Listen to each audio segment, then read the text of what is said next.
Our gospel reading for today comes from the second chapter of Matthew.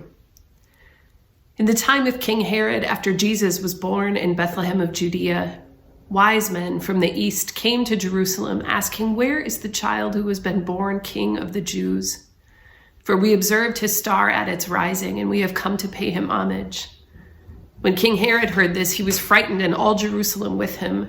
And calling together all the chief priests and scribes of the people, he inquired of them where the Messiah was to be born.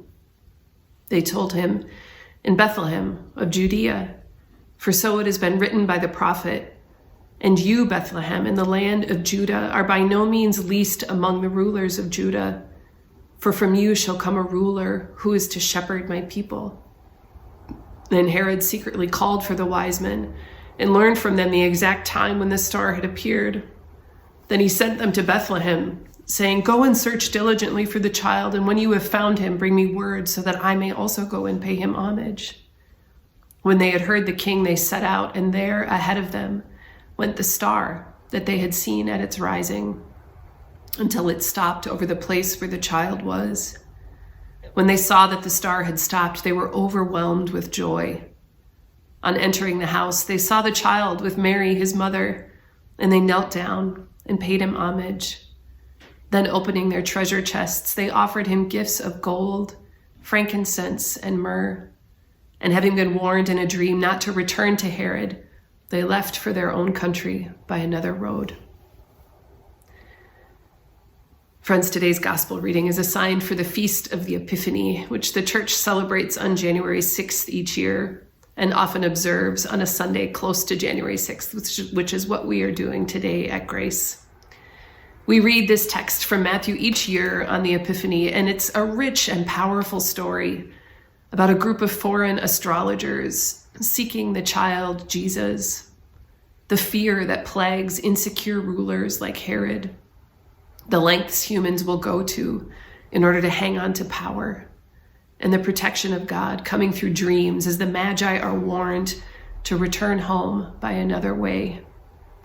There are a million possible sermons in there, all of which we are going to save for a future Epiphany. Because in these long, dark, wintering days, I find that what my own spirit longs for is not more sermons or more words, but more light. Except that I don't think I could handle really the unabashed brightness of a sunny midsummer day right now.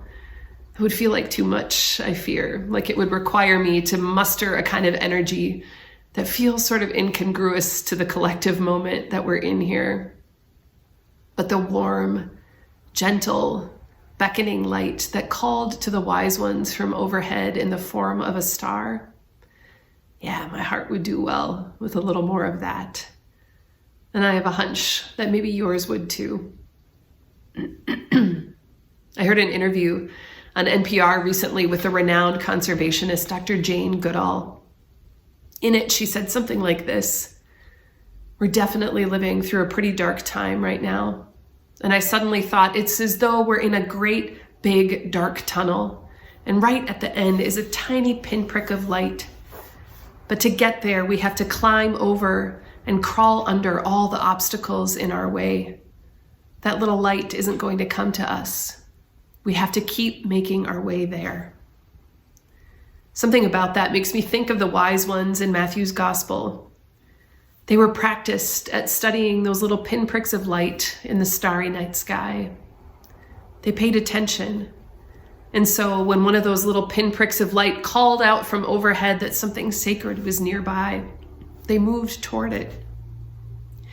They climbed over and crawled under the obstacles that cropped up in Jerusalem. They focused on the light and kept making their way toward it until they were met with an experience of overwhelming joy in a holy encounter with the toddler Jesus. The wise ones practiced. They paid attention, and they kept moving toward the light. Things are rough right now, friends. We're staring down pandemic year number 3. Decisions feel heavy. Interactions feel taxing. Every cell of our bodies is tired if we take the time to notice. I've had conversations with 4 different adult people in my life this week that ended with like full-on crying meltdowns. If that's where you're at too, it's more than okay. In fact, it's appropriate. We're just riding that edge in our house too, where 3 of the 5 of us currently have COVID, and where our elementary school just began a minimum 10-day break from in-person learning because more than 10% of our elementary school community also has COVID. These are meltdown-worthy times that we're living in. And as we try to remind our kids, big feels need to come out of our bodies somehow so that they don't wreck us from the inside. That's true for grown-ups too. So for goodness sake, melt down if you need to. But don't let it end there, because we, friends, are a people of the light.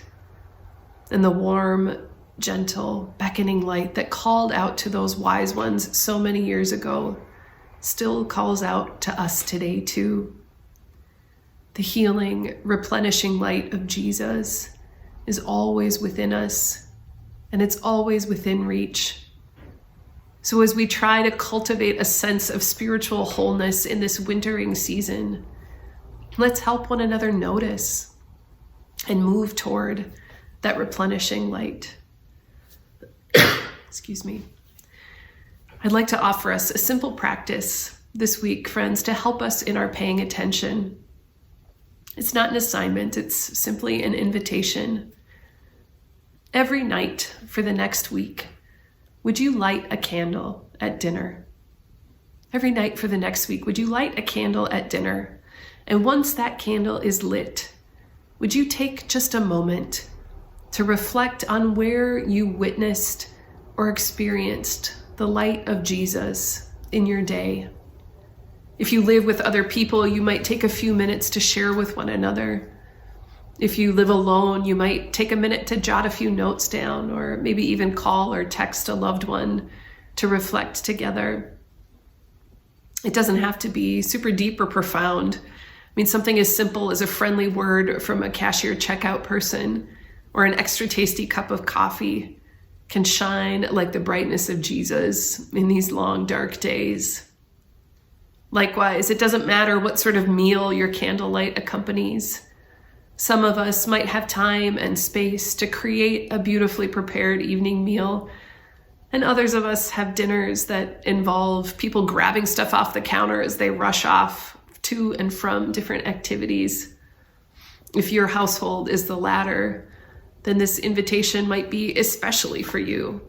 Put that candle right on the countertop and notice it, even just for a second. Let it be a reminder to you and to your people that God is right there with you in the midst of whatever the day has brought along with it. Try it out for a week and see what happens. Light a candle at dinner each night and take a moment to reflect on where you saw or experienced the light of Jesus in your day. My prayer is that the warm glow of candlelight on your dinner tables this week might illuminate the tiny sacred moments that really do fill our days, fueling the light within you so that it can spill out from your hands and from your hearts into the world as gift.